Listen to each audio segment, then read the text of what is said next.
Molto si parla in questi ultimi giorni del disagio che sta vivendo l'utenza che usufruisce delle linee extraurbane, in particolar modo le linee 80-85 di Arriva Veneto che conducono i pendolari a Venezia.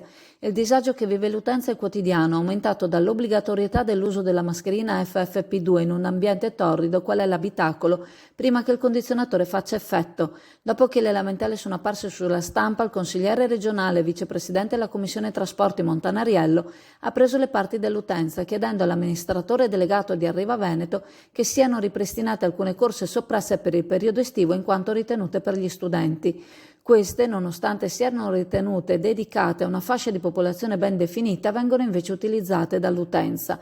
Il consigliere chiede che le corse soppresse siano quindi ripristinate o che si raddoppino i mezzi operativi e che l'aria condizionata sia funzionante.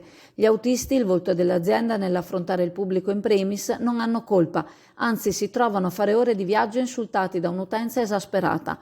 L'obbligo della mascherina e il caldo sono un mix esplosivo che può portare l'utenza al litigio. Il servizio si paga, lamenta un utente, la mancanza dell'aria condizionata è un elemento importante. Chi si trova nelle alte sfere, conclude, dovrebbe cercare che l'utenza sia trasportata in modo dignitoso, come dovrebbe essere messo in condizione dignitosa il lavoro dello stesso autista.